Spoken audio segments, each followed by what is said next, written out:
Oh, getting back to this.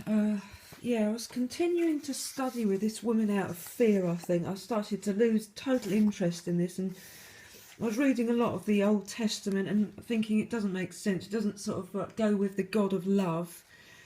And I was reading, instead of calling his children, I was starting to read scriptures that were calling them slaves. I thought, what does this mean? I was reading this and reading that, and I just thought, this is not making any sense to me. If we're supposed to be being promised a paradise, and it was just making me feel negative every time I opened that book, the Bible. I was just thinking, this is starting to just, before I ever studied the Bible with Jehovah's Witnesses, I would say I had a fairly normal life.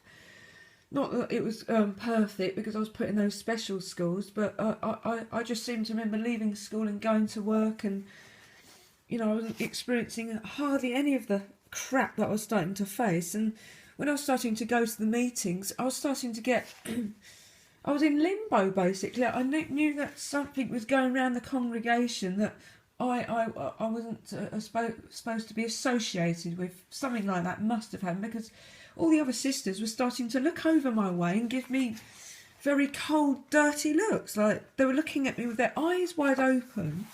And I thought, could it be what I'm wearing? And then the stupid old lady that I was studying with said, yes, your skirt is too above the knee line. I thought, oh, bloody hell.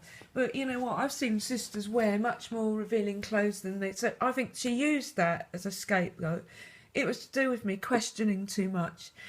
Now, on one of the studies, I seem to remember her making me feel so guilty about something. She went out the room to put the kettle on, and there was an ornament on the side of her table. And I seem to remember it was very sharp. And I do seem to remember picking it up, and I seem to remember cutting my wrist with it. And I started bleeding. It was awful. And the woman, she says, what have you done that for? But you know what? I ended up bleeding. It wasn't like I completely cut the vein, but you know what? What did that woman say to make me, or drive me to get hold of something like that, to cut my wrist? I tell you what, I don't even remember telling my mum what I did, but you know what? I think my mum, she should have really, really sort of like fought for me to not study with this woman any longer. And in the end, I think my mum just sort of let me carry on with it. Not that she agreed with it, but I was starting to be a bit of a, like a two-faced person. I was going to the meetings and just shutting up, but I seem to remember going home and just letting it all off my chest, how I really felt about the Abraham test with Isaac. And my mum, luckily, because she was absolutely opposed to it all, she was having screaming matches with my dad years ago.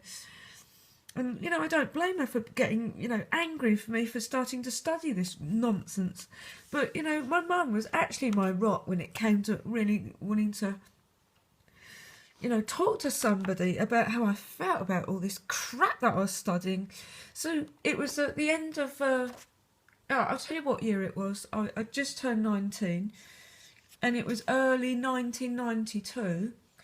And she started putting Guns N' Roses on for me to watch. They were just appeared on television. There was a documentary, and they were starting to make it quite big. And you know what? I started developing a crush for Axl Rose. And I thought, you know what? I am not interested in this stuff anymore. I think, I'm just going to leave. And I just left. I just stopped studying. And I thought they'd let me go quite easily. But I'm afraid that this is where things started appearing slightly unusual in my life. And because my dad was running a car hire business, that's when things did start looking like it was really weird. All of a sudden, the customers that started hiring off my dad started to turn out to be like on the fringes of show business, like record producers, and actors started appearing in our front garden. And I thought, ooh. And I'll go on to it.